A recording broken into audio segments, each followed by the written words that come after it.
Thank you for continuing to have me in the urban age, which has had a huge effect on me personally, and I think a profound effect on the cities that I've worked in. I want to say this is a unique and really great opportunity for me because Ricky asked me to reflect on the case study of the waterfront of Washington, D.C., which is really a tribute to Mayor Anthony Williams, who's here today. So hopefully this will serve you well and do us proud. We started this in 2004 when Ricky invited us to the European Mayors Conference in Barcelona. And we made a presentation. Mayor Williams and I put the presentation together, and the mayor gave it about an idea of the Anacostia Waterfront and what his aspirations and visions at that time were for the waterfront. And today, able to come 4 years later and actually give you a report card on what's transpired and to dissect a little bit how transformation happens. And if there's one point about this presentation today, it's the power of leadership coming together with vision and city building. And by city building, I mean the interdisciplinary approach to how to build a city, overcoming ideological, disciplinary, and bureaucratic boundaries to put a city back together. Washington, of course, has a great history of city planning. I'm not going to go into that. These are the kind of doodles of Thomas Jefferson that he gave to George Washington. So it's always been a city with a tension between the federal intentional city and what's often called the neglected neighbors here in the shadow of the nation's capital, the slums, often African-American slums, and the tension between the federal city and the residential city, and particularly African-American city. That is a huge part of its history and one that we had to look at how to overcome. And of course, a city of huge urban interventions. This is urban renewal, which started to extend to the waterfront. It was the case study that established the power of urban renewal in the United States, an eminent domain, and affected cities across the United States.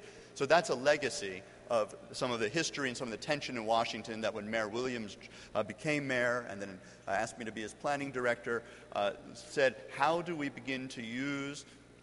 look at a big urban vision? What will be the vision of Washington, D.C. to overcome the social, economic, and racial divides? And that's how the Anacostia Waterfront project was in fact born. The mayor, in fact, this was something when he campaigned talked about, was how to use this river that is literally a divide between one part of the city that's predominantly African-American, 95% African-American, huge pockets of poverty from the western part of the city, and this river not even known at the Anacostia, people don't even know of it, how to use that. Here it shows graphically, you can see the divide in red. Those are the areas on the other side of the river where the concentrations of poverty, unemployment, adult illiteracy, all were very, very concentrated. So how to use an urban project to transform the city and to bridge this. Here were the two realities, a waterfront that many people know in Washington of monuments, the sort of solemn precinct that you go to and visit, and the Anacostia on the other side, the industrial, the neglected part of the city. This is, by the way, is the same distance from the nation's capital, the same 10-minute, literally 10-minute walk. The Anacostia River is off the map. When you go to Washington, this has now started to change, but 4 or 5 years ago, you wouldn't even know what I was talking about if you had visited Washington, and the goal was to put it back on the map through a vision of changing the centrality of the Anacostia waterfront. This isn't quite working. Here it is. To literally change the cognitive map of the city, to put the Anacostia at the center and not at the edge, and to bring these communities together through a series of physical, social, economic, and environmental projects. So I want to focus very quickly in the time I have on one piece of the Anacostia waterfront because it was a 5-mile, 5,000-acre, which in the context of Sao Paulo is very small, but in the context of United States City was a huge transformation, one of the largest ones. How did this happen? 2004, this is what we found when Mayor Williams presented. Here's a piece of the waterfront, just literally a 10-minute walk from the nation's capital, separated by the classic divide of the highway, public housing here, one of the highest concentrations of low-income housing, federal land owned here, largely abandoned from an old Navy Yard site. There was a metro stop here, but as you can see, this is a part of the city that was very much abandoned, one of the poorest parts of the city. Over 55% of the people here did not have graduated from high school, poverty levels extreme. This is what the physical form looked like. As you can see, the fabric completely disconnected. The city, the wealthy part of the city here, disconnected from its waterfront here. Poor residents disconnected from the waterfront. The city needed to be put back together. How did that happen? Today, 2008, it's a city under construction, maybe a little slower now, but nonetheless, this whole area, the one I just showed you, is literally a construction site that's been built to different districts of the city, as you can see on this map. And I'm just going to walk through, because the architecture doesn't matter, but it's the scale of building that's mattered since 2004, when there was no construction, to today, over 6 million square feet, 2,000 units of housing, hotels, and a whole literal transformation of a building site. But the important point I want to talk about is not so much the physical pieces of this, the real estate, but how did a vision in 4 years did we go from no development and abandoned tracts of land to over 10 million square feet of development, all housing put back, and a huge transformation. And these are the elements. The first started with vision and leadership. As I said, one message here is about the role and power of vision. It can transcend the markets. It can transcend time. You had to believe in the power of the idea that the Anacostia Waterfront would happen. No one believed it, but the mayor did. It started with community participation, being inclusive, involving people in that vision. It's both the top-down and the bottom-up coming together to have a transformative idea about the city. It's about having a comprehensive, integrated approach to city building. It's about environment. It was about transportation, riverfronts, culture, building neighborhoods, all together in one, not in different silos, as we've seen in so many different presentations in so many different urban age cities, but putting actually connecting it to implementation, having a very clear business plan, a strategy, connecting it to a financial strategy of how to use the transformation and how to make that happen in a very clear form. It's about changing perception, and of course in the United States, getting the New York Times to acknowledge that Washington's forgotten river existed, to start to change the psychology, not only in your city but outside of the city, of what the possibilities are. It was about setting for the future. So as you're thinking and you're planning, you start to put together all the pieces. What is it that the government could do? It was putting in place the regulatory form, as we heard from Amanda, environmental standards, the zoning that will allow the vision to proceed over a number of years. Using land strategically. Here, looking at all the public land we owned, hundreds of acres, but it was owned by the federal government. Everyone said, you cannot do this. How could you have a vision?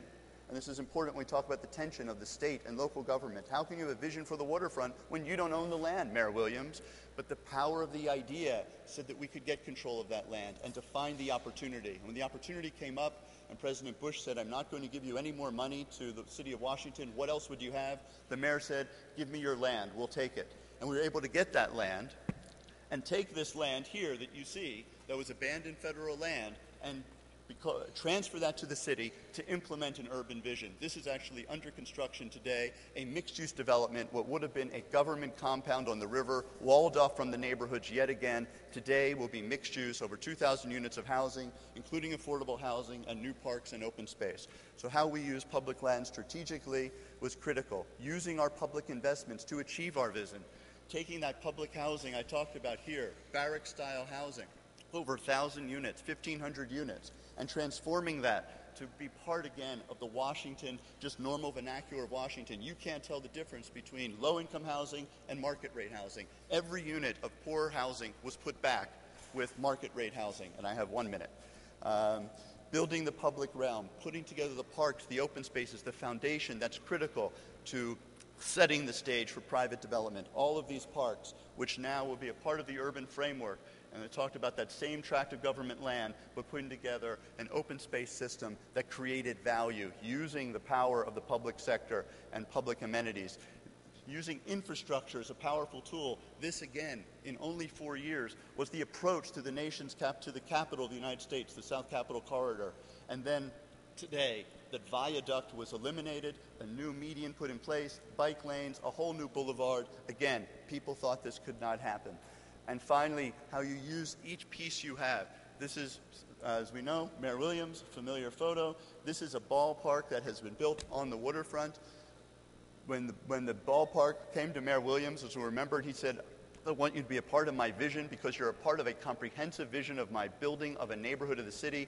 They said absolutely not, but using again the power of the vision, the power in public investment to shape urban form. And I think one of the most important things, and I'm going to end here, was how you put all this together by taking not only a vision, but implementation, which was putting in place a structure that used the growth of this area, This was this is the western side where all the growth you saw of the Anacostia, with a financial model to transfer resources to the east side, the poorest part of the river, by literally doing a tax increment scheme to fund projects. So always linking here the physical, the economic, and the social, and ultimately the political, to transform a part of the city that here, 4 years later, at Urban Age, we're able to go from Barcelona to Sao Paulo to show how some of these elements came together. And I think the power, it's really a tribute to Mayor Williams, because I think this leadership will endure. Politics has changed, the market has changed, the structure of government has changed, but this vision still endures, and I think that's an important message. And I want to say, in closing, that I think the time for vision for cities in the United States couldn't be better. This all happened when you couldn't even talk about cities in the United States. We have a new president who's actually going to have an office of urban development. Bruce Katz, who's been a part of the Urban Age, created a metropolitan agenda adopted by the president-elect. And if there's ever a time, even in the market we're in, to have a powerful vision for cities that can endure, this is it. So I'm incredibly hopeful and incredibly optimistic. Thank you for having me.